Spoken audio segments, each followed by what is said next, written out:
as it is, translation and commentary by His Divine Grace A.C. Bhaktivedanta Swami Srila Prabhupada, Chapter 13, Text 28. Want to take a note of that? 1328. Titling on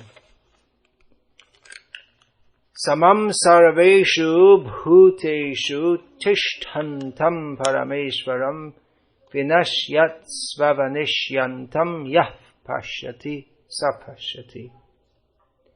One who sees the Supersoul accompanying the individual soul in all bodies and who understands that neither the soul nor the Supersoul within the destructible body is ever destroyed, actually sees. Purport: anyone who by good association can see three things combined together: the body, the proprietor of the body or individual soul, and the friend of the individual soul, is actually in knowledge.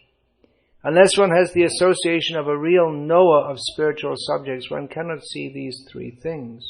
Those who do not have such association are ignorant. They simply see the body, and they think that when the body is destroyed, everything is finished. But actually it is not so. After the destruction of the body, both the soul and the supersoul exist, and they go on eternally in many various moving and non-moving forms.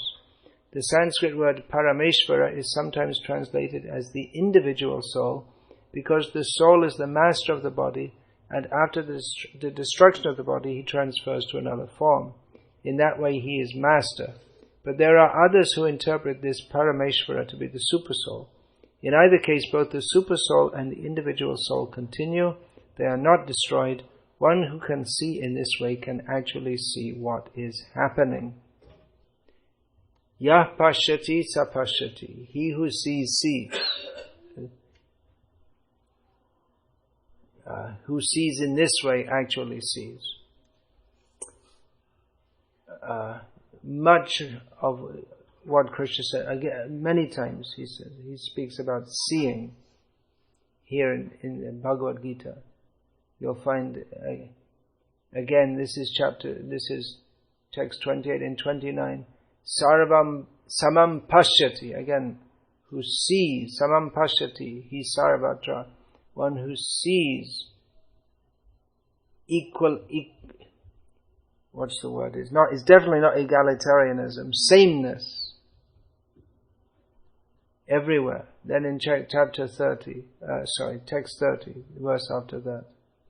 Yapashyati tatatmanam akataram sapashyati. Then again in text 31. Ekastam anupashyati. So like this again and again, not only in this chapter, but throughout the Gita, Krishna speaks of seeing. So one perspective on the Bhagavad Gita, one way of understanding it, is that it is all about perspective. How to see the world. As Srila Prabhupada says at the end of this purport that we read today, one who sees in this way can actually see what is happening. So Krishna was speaking to Arjuna before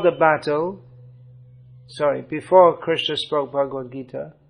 Arjuna could see himself, Krishna, the fighters on both sides, the battlefield, the horses, the elephants, and afterward he saw the same thing.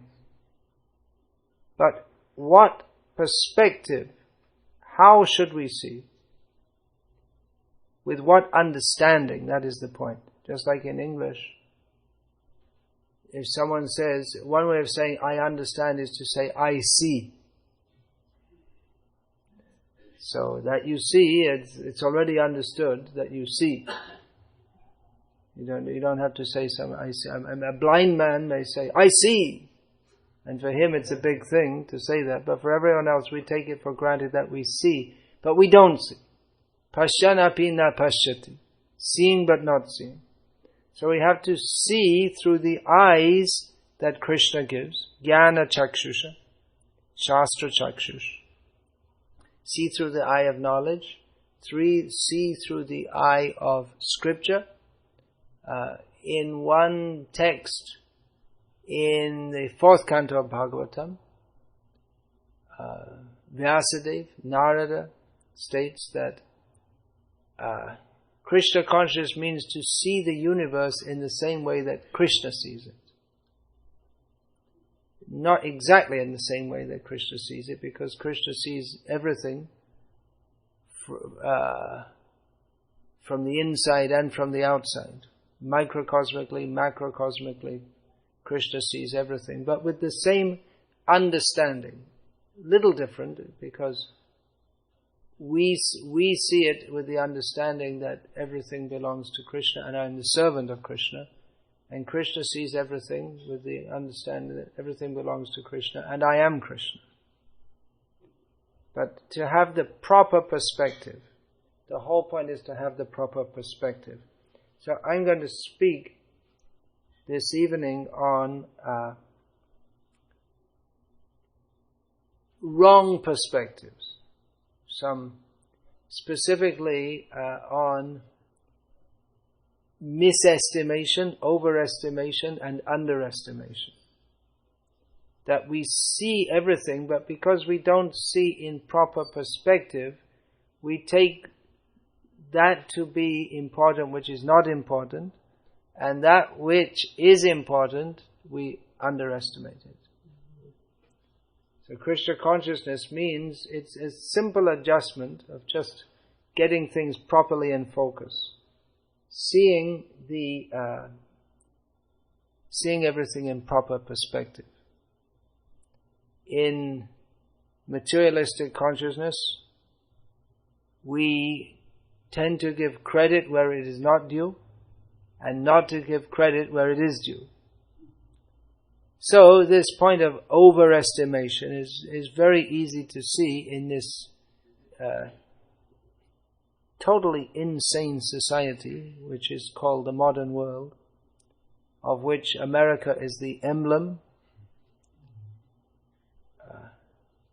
People in other countries want to do things the American way, build big buildings, and the American people or government seem to be so convinced that their way of life is so much better that they will invade other countries and bomb them so that they can also have the privilege of having McDonald's, hamburgers, and all such advantages of the modern way of life, or the American way of life. So, in this modern society in America, if anyone has, you don't even have to have spiritual vision to see this, just a little bit of rationality and that actual rationality and that highly uncommon feature called common sense. It might have been at one point in time that people actually had some common sense, but it definitely is very uncommon nowadays. And what is common is to highly estimate people of no value, with nothing actually valuable to offer to anyone. I'm talking about film stars, music stars, sports stars. They're called stars. A star is something that shines. Although these people have nothing. What is the actual contribution to human society of someone who's adept at hitting a ball with a stick and running fast? That's baseball. And you're all Indian, so cricket, for you it's the same kind of game, right? Baseball, cricket, it's the same kind of idea.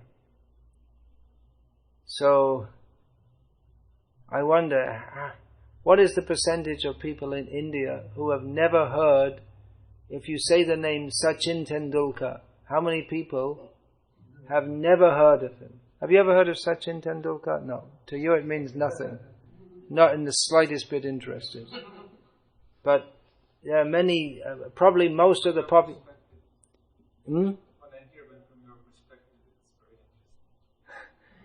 But most Indians would be thrilled, delighted to have the prospect of even being able to say one word, even to get his autograph. He's the greatest batsman. You don't even know what a batsman is. You're so ignorant of the important things in life. He's the greatest batsman. Is it in the history of India? Is it? I don't know, but definitely for at least, well, maybe like 15 years or so. He must be getting really old now, but he's still going on. Still see his name. So look at this. Who's the greatest baseball player in America at the present time? Does anyone here know? Indians aren't interested in baseball, and you're also not interested in baseball, and I'm not interested in baseball either, so I don't know, but we're all a bunch of ignorant people here. But sports stars are highly overestimated. They earn huge amounts of money, right? But what is their actual contribution? What is there of any value? Even, we say someone, what is their contribution of lasting value? Even immediately, because even immediately they have nothing to offer of value. It's just because we ascribe value or meaning to some game. Because games are actually meant, they're for children and for young people to work off a little energy or something. But so much value has been placed on these games that such people are considered highly important. And even very prestigious, and they advertise. Sachin, he advertises all kinds of things, right? You don't know, you don't live in India. I see his face all the time. Film star also, Amitabh Bachchan. Aaj tak bach rahe hai. He's so old, he's still going on. And he's advertising all kinds of things. Pens and watches and pretty much everything. He's still actively making money.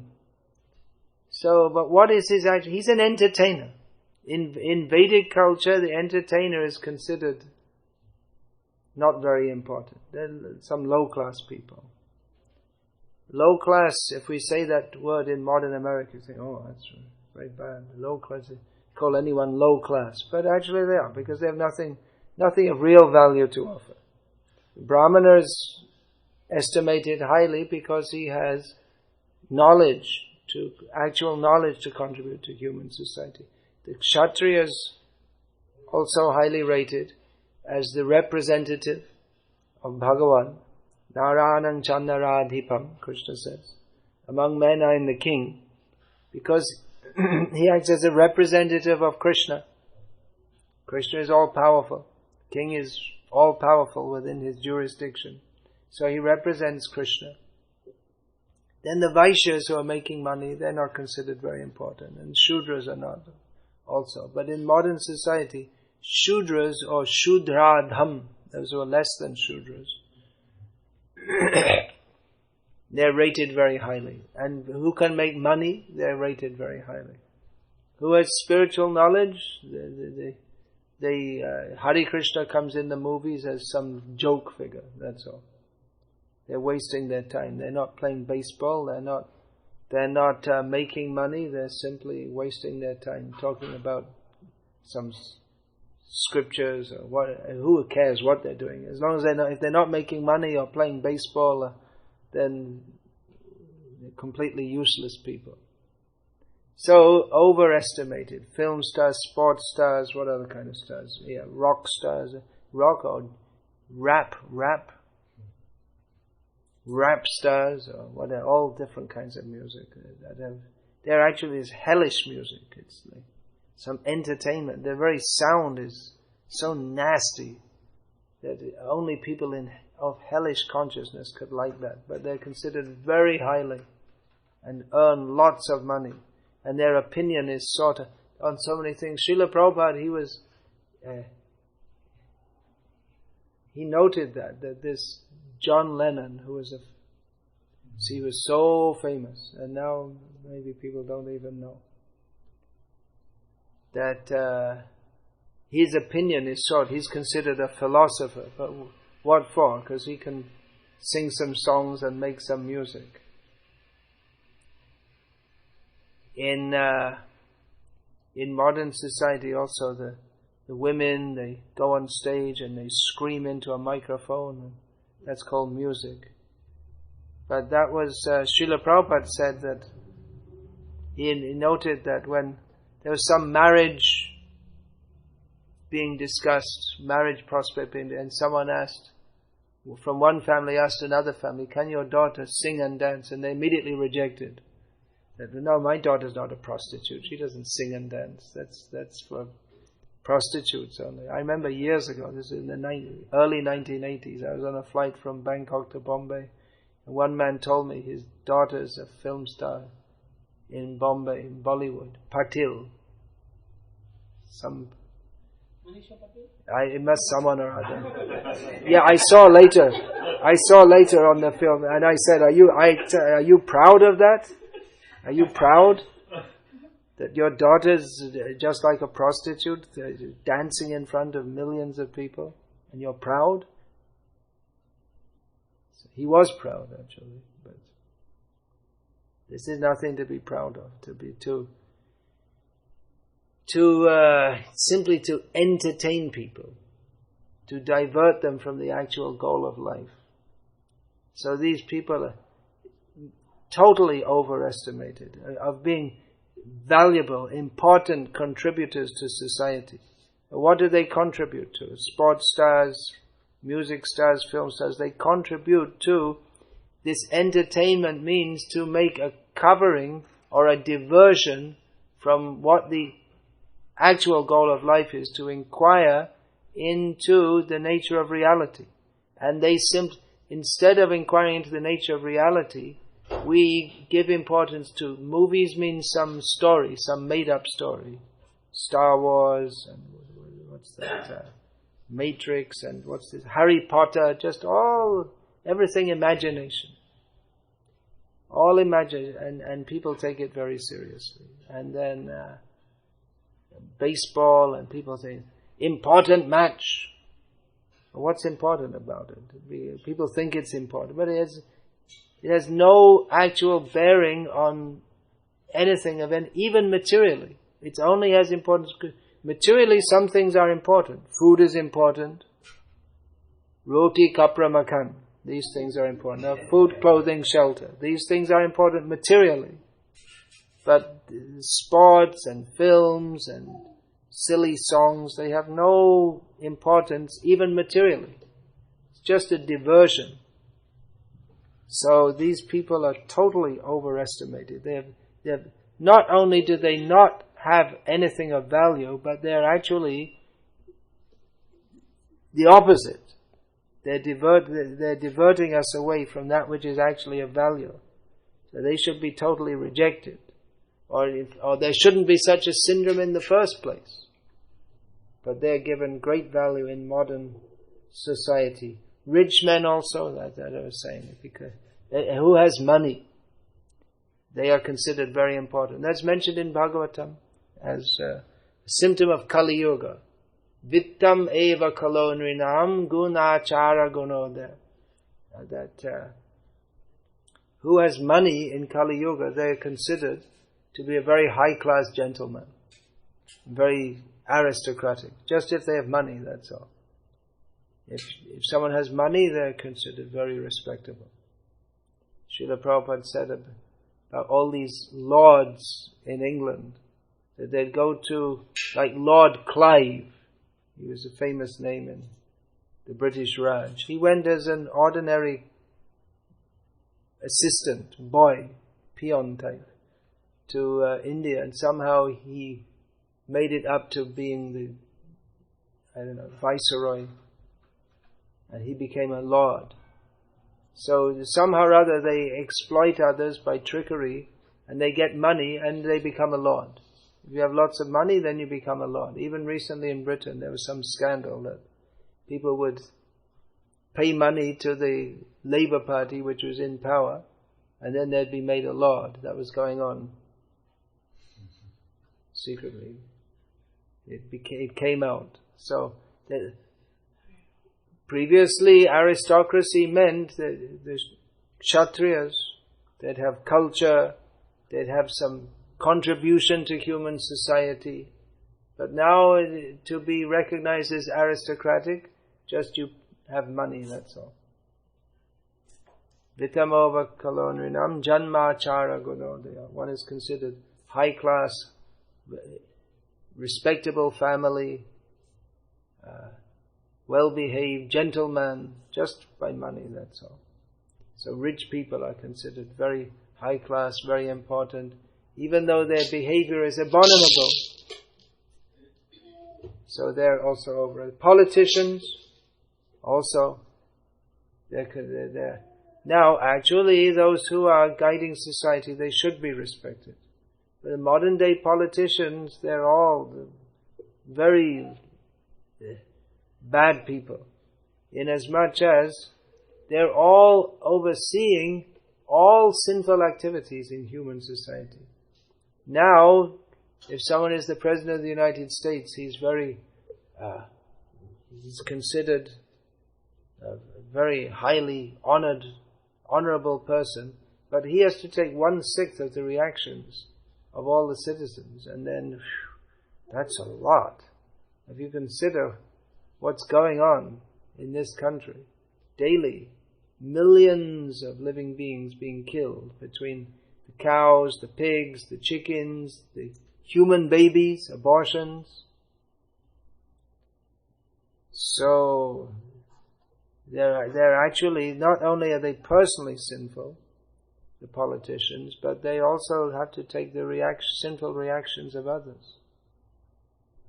And politician now, they're supposed to get the votes, but a lot, it's not so much what their policies are, but how they look on TV, their image, it's all image. So they're also like some cheap movie star.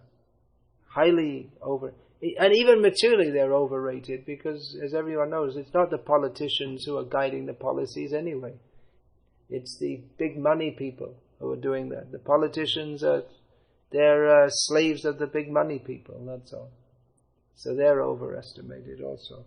Now what about, as we were driving down, we saw some Martin Luther King What about that? Martin Luther King. He was a good man, right? Did a lot of good for human society. He's another useless person, actually. If I say this, I could get shot.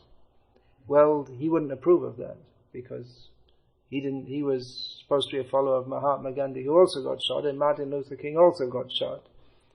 But they have actually nothing of any real value to contribute to human society. Making some social or political adjustment, it may seem very good, but without pursuing the actual goal of life, everything comes to be a big zero. Parabhavas tavat abodhajata yavanna jignasata atmatattvam.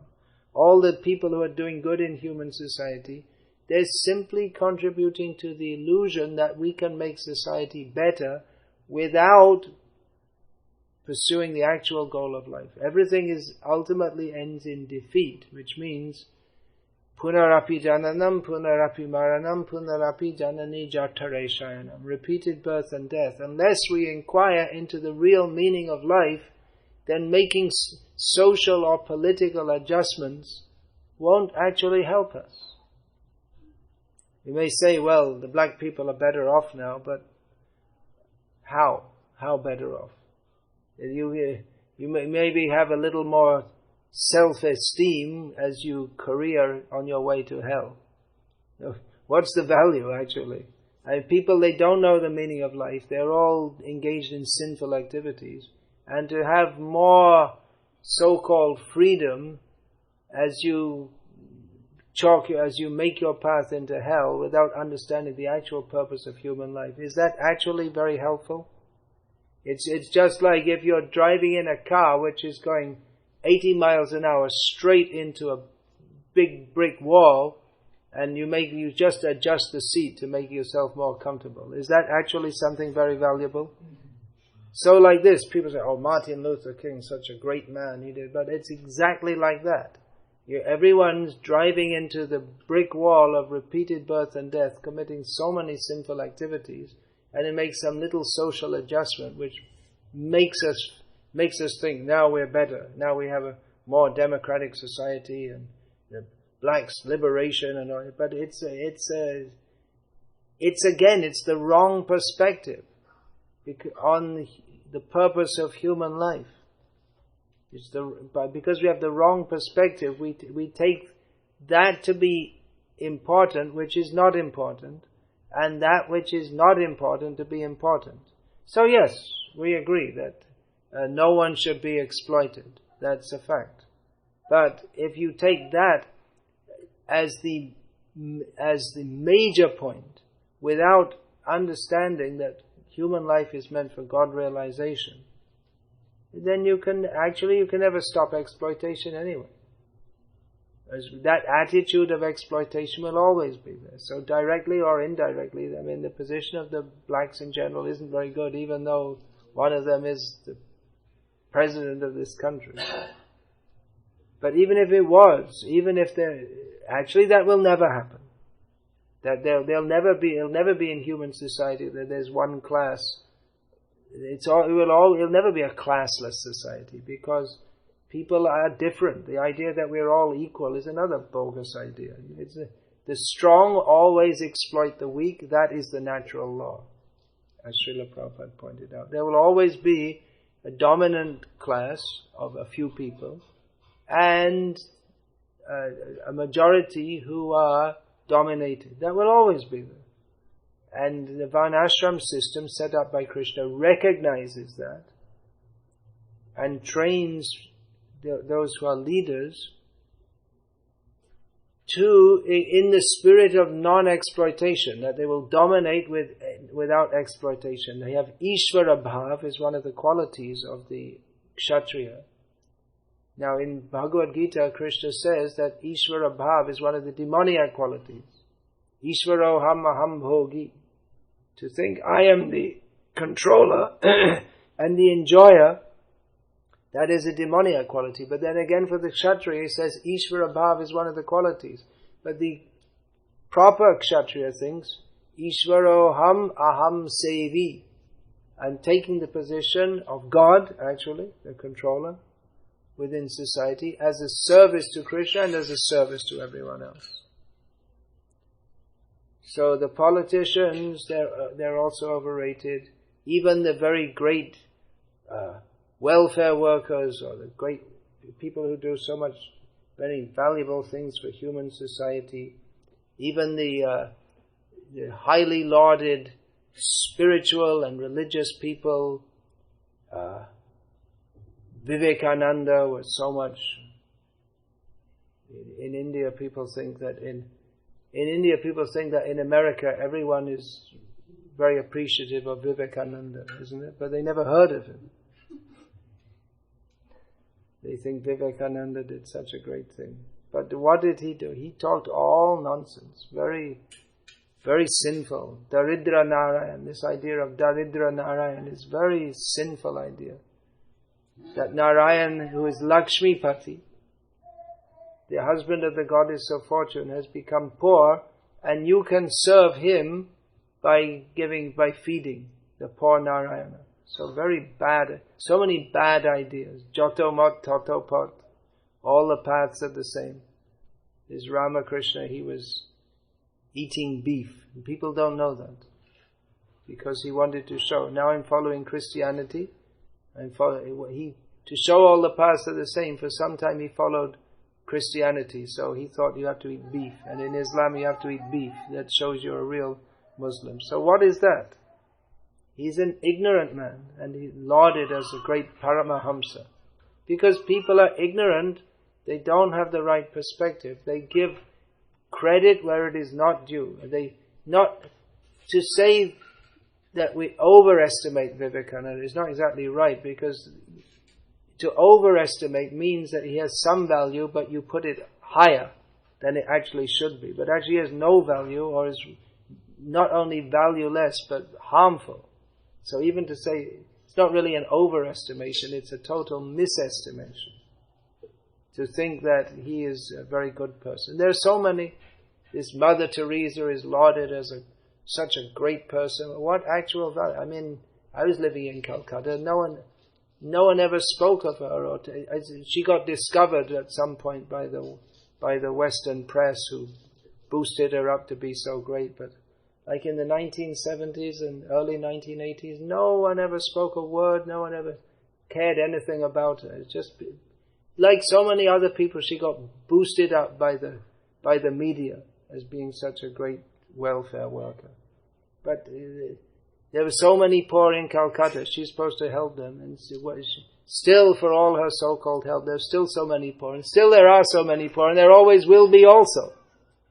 So what is her actual contribution? She's also, anyway, I spoke about her so many times, another meat eater, helping the poor and killing the animals. And Dalai Lama also, another overrated person, big meat eater, talking of peace and killing animals. So like this, mostly because people have wrong perspectives. They take someone who they like it. Actually, because people are so superficial, they like someone who pretends to be good. They like that. So many sadhus, they talk nicely and they talk love, peace, compassion, and smile. And people saying, oh, very nice. Because people, they want to be cheated. They don't. What is actual love? Love means love for Krishna. What is actual compassion? Compassion means, as Srila Prabhupada said, not to blow on the boil. If someone has a boil, if you blow on it, that won't help. You have to cut it with a knife. So actual compassion means to disabuse people of their misconceptions, to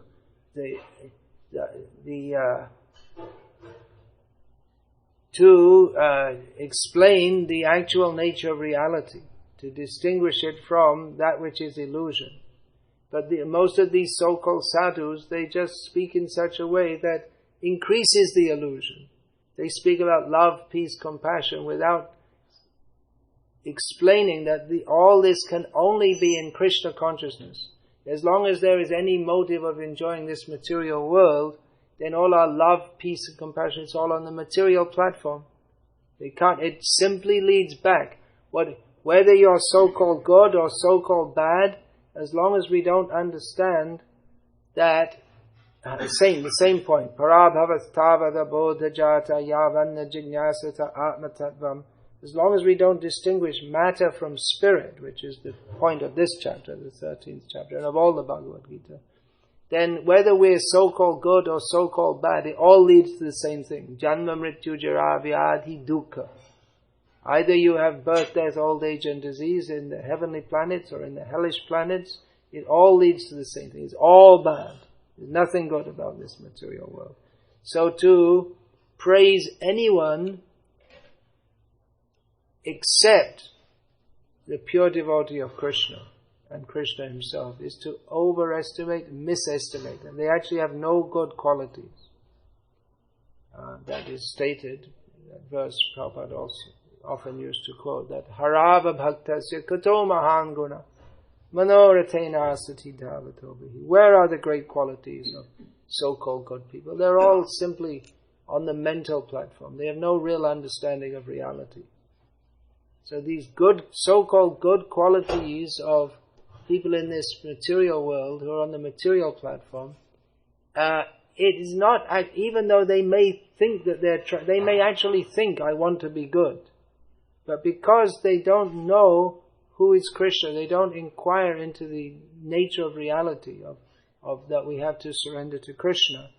Their so-called being good, it's another delusion. Just like the sports player, it's a delusion, it's a diversion from reality. So even the so-called being good, that's also a diversion from reality, because it just ends up in birth, death, old age and disease. And there's no Krishna. They're not leading us to, if you don't lead us to Krishna, then it's birth, death, old age and disease. So even the so-called good people, they're also actually not good, because they all contribute to the same illusion. Who else is overestimated? Well, in this country, dogs. right? Everyone loves their dog, such an affectionate creature. They love you so much. Now in India also, because whatever the Western people have to do, Indians have to do also. Still in India you don't see toilet paper much, but I guess it's just a matter of time before they bring toilet paper, and they'll make a point not to bathe after passing stool, because we have to be just like the Westerners, right? So dogs, there's so much. America is practically dog culture, isn't it? They give so much importance to the dog. They're killing millions of cows, pigs, chickens every day, and human babies in the womb. But if someone, if on the street they're beating their dog, they'll call the police. They'll be in the newspaper, and the person will be considered a vile person, the worst possible person. Shastra states that only chandalas keep dogs in their homes. So you can tell that to the modern Indians. They have dog hotels, is it? What's that for? When you go on holiday or something? They entertain how? They do dances for the dogs. We heard of dancing dogs, but now they have dancing humans, dancing for the dogs. Crematorium, yeah. People leave millions of dollars to their dog. What happens when they leave millions of dollars to the dog? Buy real nice sausages and bones for it. They buy nice sausages and bones for it. So insane, so mad. Created trust. They created trust in memory. They have a feast for all the dogs every year in memory of some dog. Mobile spa. Like healthcare for dogs. They come to your doorstep. You take the dog, and in the mobile van. Oh, they bring a van around, and then they give the dog like a health check and everything. Check his pulse and his cholesterol and all that kind of thing. They groom the dog. They groom the dog, yeah. So really, dogs are really highly overestimated, isn't it?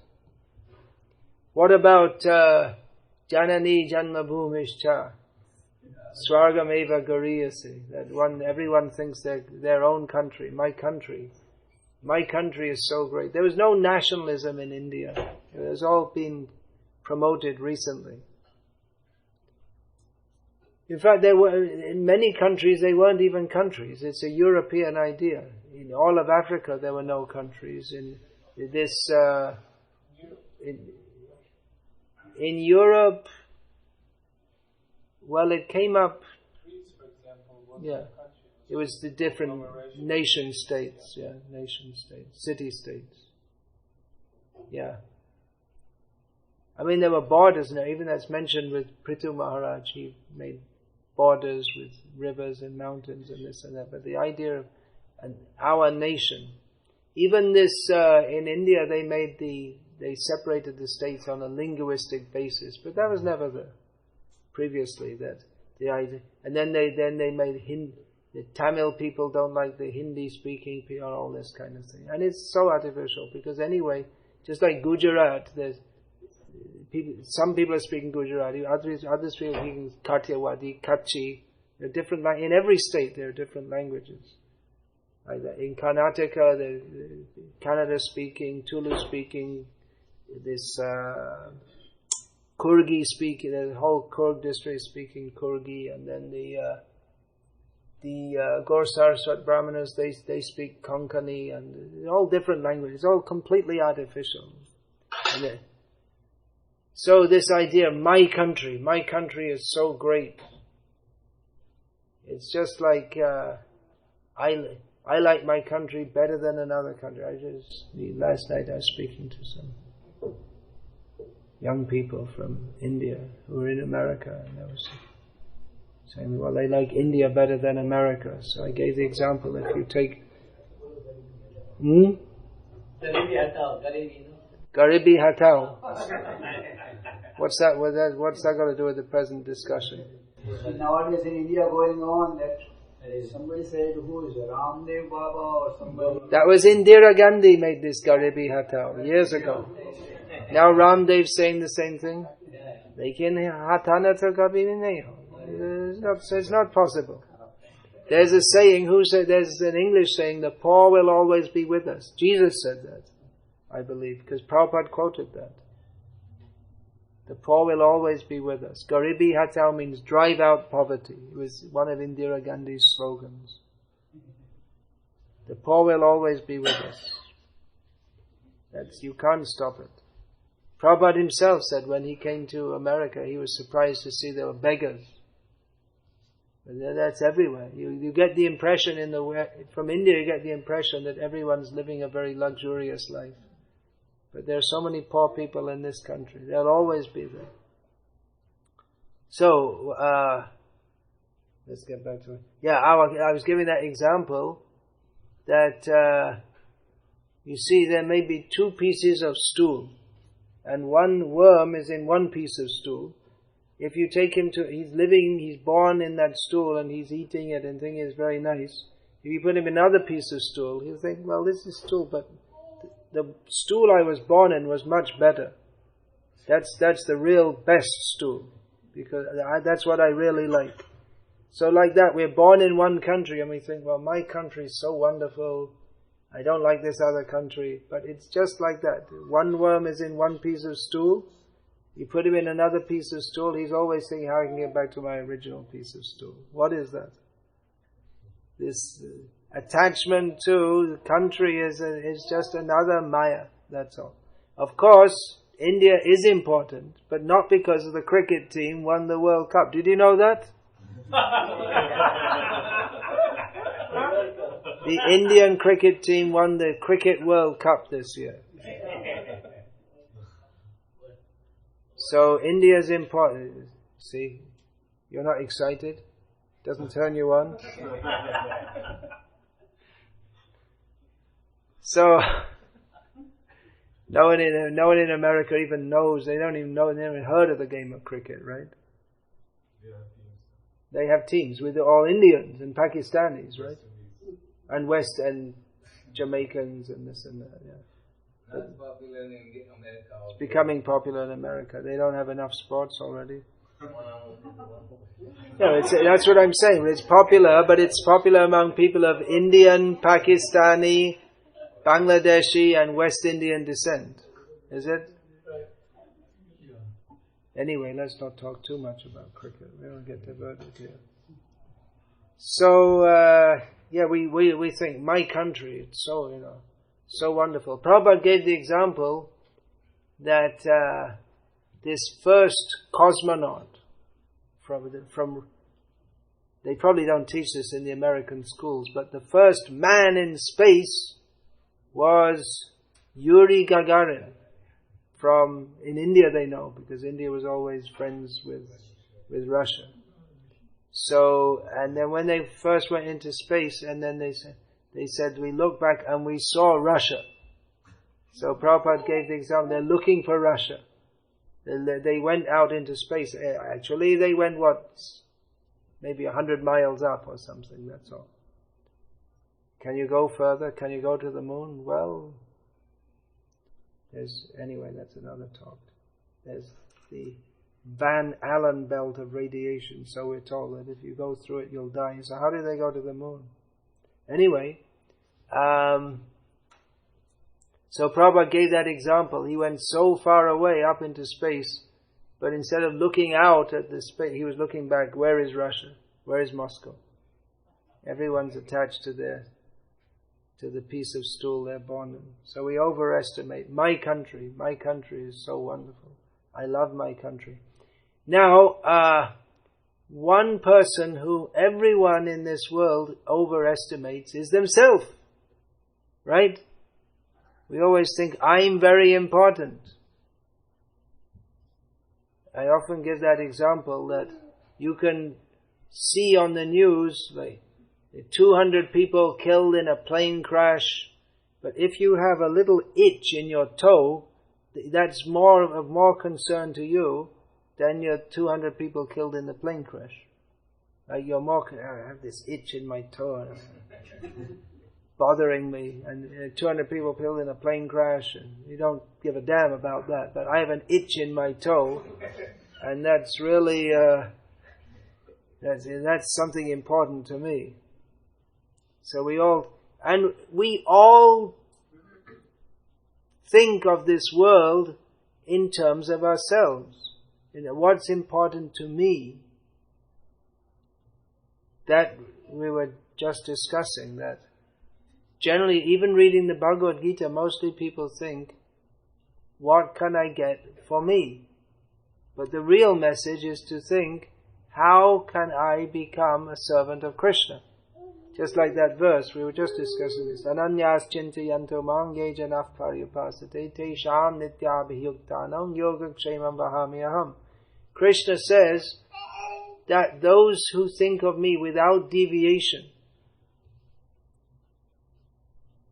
that Krishna says, I supply them all they need for their practice of yoga. I give them what they need. So, one way of reading this is to think, okay, let me think of Krishna, then I'll get everything I need. That's one way of saying that Krishna will look after me. Okay, I'll become a devotee of Krishna and Krishna will look after me. But the devotional way of looking at it is to think that let us simply serve Krishna, and let's not bother about all our needs. Anyway, Krishna is so kind, He will look after that. A devotee doesn't demand that I will be supplied this and that. But that may be a preaching point to others who are not that much convinced. Anyway, we want only to think of Krishna. We have no other interests. But for those who are not convinced, Krishna says, anyway, don't you worry, I'll look after you. Because after all, Bhagavad Gita is spoken to people, Arjuna representing the whole class of people, means everyone in the material world, who's not interested in thinking of Krishna. So Krishna says, don't worry, I'll look after you. You'd be my devotee, I'll look after you. But a real devotee thinks, anyway, I only want to think of Krishna, and nothing to worry. If anyone is afraid of that principle, just like people ask, well, what will happen if the whole world became devotees? You see, no one would go in the factories, and very good, they would close all the factories. And actually there'd be no need to work. There'd be no need even for farming. In the Satya Yuga, people were, they weren't farming. They were simply they were in Satya Yuga, krite yadhayato vishnam. People would get food from here and there, from the forest, whatever Krishna would send. Paramahamsa. They don't try even to get food. But Krishna sends. Krishna provides. They don't demand very much. They don't demand anything. So everyone overestimates themselves. Another thing we all overestimate is the whole material situation. We give so much importance to this world. What's going to happen to this world? What does it matter what's going to happen to this world? What's going to happen to this world is that there'll come a time when everything will burn up. You're afraid of nuclear bombs? Well, the time will come when never mind about one little city here and there, the whole material world will burn up. So what is it? We give so much importance to this material situation, what's going on in the world, but actually, what is the value of this world? The really important world is the world beyond this, the spiritual world. That's the important world. But we give so much importance to this world because we think this is reality. There's nothing beyond this. So we overestimate everything material, and we grossly underestimate Krishna. We should understand who is important. Krishna is important. No one is equal to or superior to me. But we don't give importance to Krishna.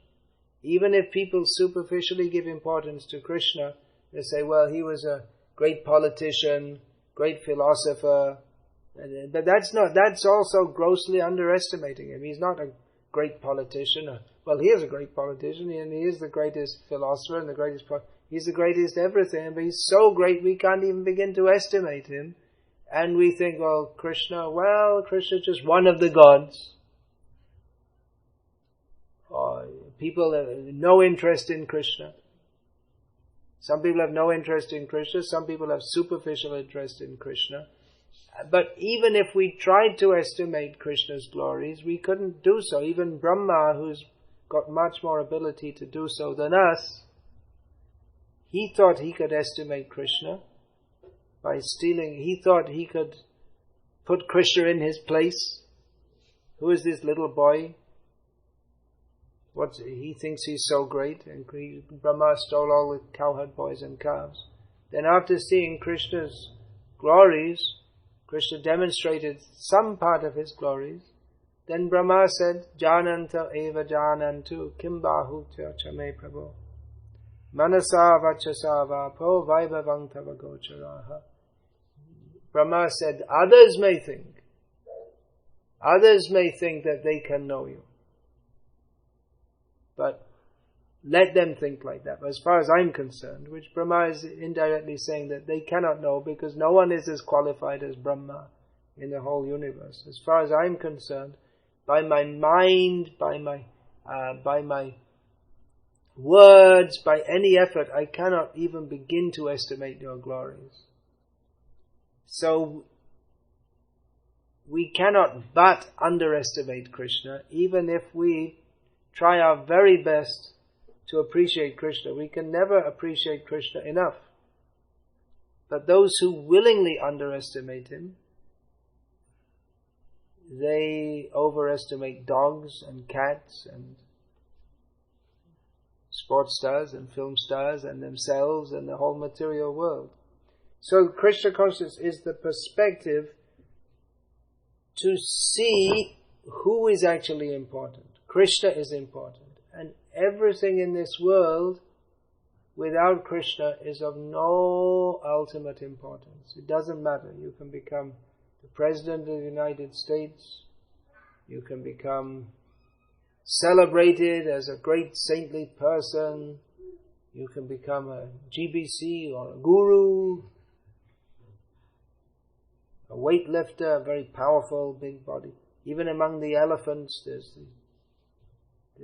in every elephant, cows, dogs, there's the biggest, right? Who's the most prestigious? Everyone's interested in prestige. But proper estimation, Chaitanya Mahaprabhu gives us the clue how to see the world as we should see it. Trinadapi sunichena tororiva sahishnuna amanina manadena kirtaniya sadaha. To consider what is my position. My position is not even that of grass. Ontologically, we are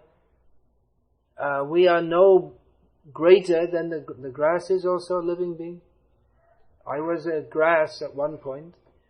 I was a dog at one point. I was a cat at one point. I was a tree at one point. Now I'm in a human body. But ontologically, I'm no more than a grass. And the grass may be more fortunate than me, because the pure devotee may tread on his head. So I'm less than a grass. And to be more tolerant than a tree, because why should I give myself any importance? If people are supposedly mistreating me, why should I give that importance? To give credit to others, not to give credit to oneself, and to always chant the glories of Hari. That is the proper perspective which Krishna is giving us in Bhagavad Gita. So that's one way to understand Bhagavad Gita, that shifting our perspective from being egocentric to being Krishna-centric, to understand that everything is Krishna, everything is in Krishna, everything is controlled by Krishna. We are all servants of Krishna. Krishna is everything. Still, he's aloof from everything. He's the supreme person.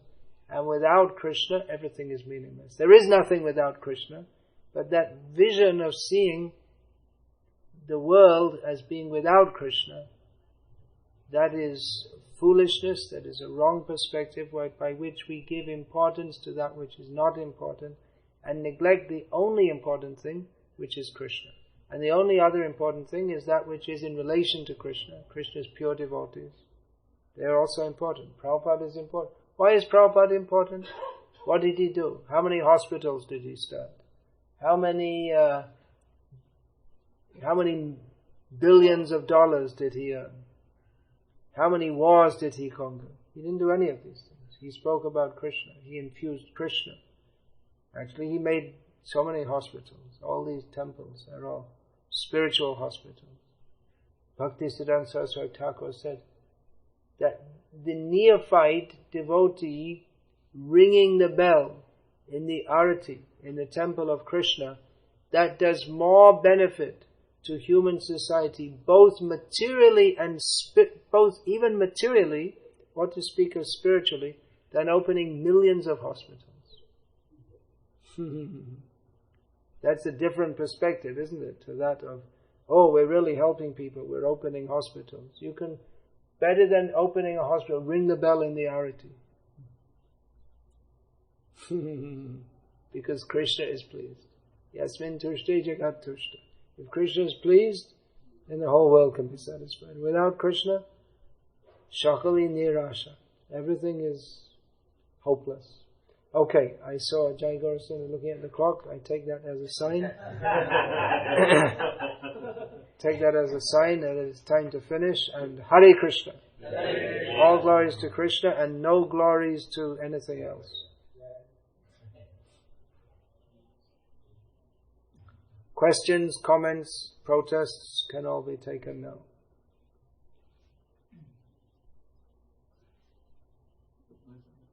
Yeah. What if you're preaching to some Western people and you explain to them, this world is full of dangers and this can happen? He said, I know it, but let me enjoy right now because who has seen the next time? You're preaching to someone that this world is full of dangers and they say, yes, I know, but let me enjoy because anyway we don't know what's going to happen in future. So how do you explain to them? Well, you can say you don't know, but that doesn't mean that no one knows. That's ostrich philosophy. Put your head in the sand. It's the same thing. You're driving a car 80 miles an hour into a brick wall and you want to listen, you're adjusting the sound and the AC so you can have some nice music and make the seat comfortable. The fact is that you are heading towards suffering. You should be. Now, we are proposing there is a way to overcome this suffering and come to a position of actual happiness. You're not enjoying anyway. You say, let me enjoy, but you're not enjoying. You see all these people, they go out on Friday night and Saturday night. They're not enjoying. When they go out, they come back looking more miserable than they went out. Isn't it? That's not enjoyment. But of course, people who are attached to that which is asat, it's very difficult to preach to them. They're deliberately unintelligent. But still we have to try. Giving Prabhupada's books is always a powerful form of preaching. But it's good to say it to them. Even if they don't accept it now, and say it strongly and clearly. Because if you say it softly, they'll just forget it. You tell them that the cats and dogs, they think the same thing. You tell them that. That's the philosophy of the cats and the dogs. And they may be shocked, but they'll think about it. If you don't say it strongly, they won't even think about it. And by your mercy, then when they do experience suffering, which they will do, there comes a point in everyone's life when the experience of suffering hits them more, then they'll have something to think about. Actually, what they said was right. Yeah, you want to make a comment on that? Yes, I would add to it all that how does that purpose in your life, how does your view on life make it any valuable? And if it doesn't make it any valuable, then living or dying right now would make no sense. Yeah, but a lot of people are so stupid they'd say, yeah, okay. But anyway, let me enjoy. Well, then I'll kill you right now. Let's see. No, I want to enjoy. So why? Wow, if it makes no sense. There was many years ago in Calcutta, Shelter Station. Because anyways, once you're dead, you won't know whether you enjoyed yourself, and you won't be. That's what. There's too much philosophy. I'm going to drink a beer. What's all this What's all this? You go into the university and speak. I'll drink a beer. People are like that. But then with such people, they are achikitsya. In the words of Jiva Goswami, they're incorrigible. You could. You're a chikitsak, is it? You're a doctor. There's no treatment will help them. Years ago, at Shelter Station in Calcutta, the local train comes in, and there's all people cramming to jump in to get a seat because there's limited seats and most people have to stand. So it's dangerous at the edge. And one time Achyutananda Swami was there, and one man fell on the line and then he got mangled. But somehow he was still alive and they pulled him up. But obviously he had no hope to live. So Achyutananda Swami said, "Chant Hare Krishna. Now you're going to die. Chant Hare Krishna." So he said, "Give me a cigarette and let me die like a man."